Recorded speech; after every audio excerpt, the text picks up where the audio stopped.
Status Quo legend Alan Lancaster has died at the age of 72 after a battle with multiple sclerosis. The bass-playing musician, who was a founding member of the English rock band, which formed as the Scorpions in 1962, died at his home in Sydney, Australia. News of his passing was confirmed by his close friend Craig Bennett, who said in a statement on social media that he was heartbroken to announce the passing of the guitar god. He said that despite Lancaster's battle with MS and issues with his mobility, he continued to perform in reunion tours, with his last stage appearance coming in 2014. Lancaster leaves behind his wife Dale, who he married in 1978. His widow said in a statement, "We are all heartbroken. Alan had a wonderful wit and a fabulously dry sense of humor. He was a devoted and adoring husband, father and grandfather. Family was always his focus." He and Lancaster had children Alan Jr., Tony and David, and 5 grandchildren. Along with frontman Francis Rossi and guitarist Rick Parfitt, who died in 2016, Lancaster was one of Status Quo's original members. He appeared on 15 albums until 1985, with his bass playing featuring on classic tracks including Whatever You Want and Down Down.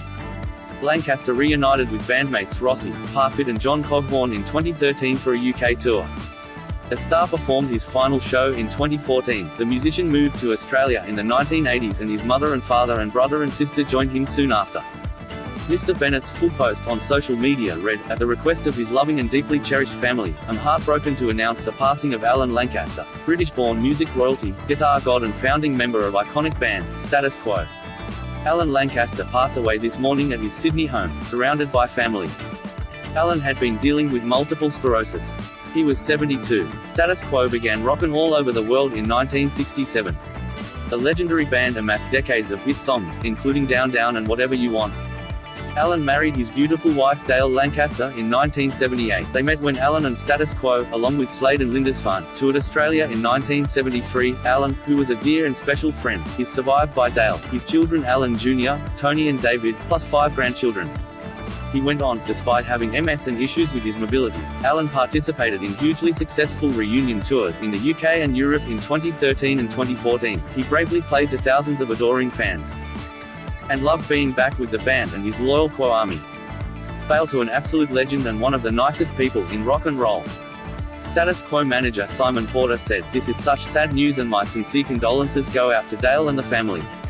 It was an absolute pleasure to be able to reunite the original lineup for 2 sellout tours in 2013-2014 and to give Status Quo frantic 4 fans a final legacy and such a lasting memory." Although Alan was not in the best of health even then, he got through the tours with determination and grit and was a pleasure to work with. Born in Peckham, South London, in 1949, Lancaster formed the Scorpions with his then schoolmate Rossi and fellow classmates Alan Key, who played the drums, and Jess Jaworski on the keyboard. The students then renamed themselves and became the Spectres, with Key replaced by John Coughlin. The new look group met Parfitt while playing at a Butlins holiday camp in 1965. Whilst they did secure a record deal, they had little success with any of their releases. The Spectres then briefly became Traffic Jam before being renamed once again to become the Status Quo from 1967. 2 years later, that was dropped and the band's final name was settled. They went on to enjoy more than 60 top 40 hits in the UK. As well as his primary role on bass, Lancaster served as a vocalist for the band. His voice is heard on songs including Bye Bye Johnny and Roadhouse Blues.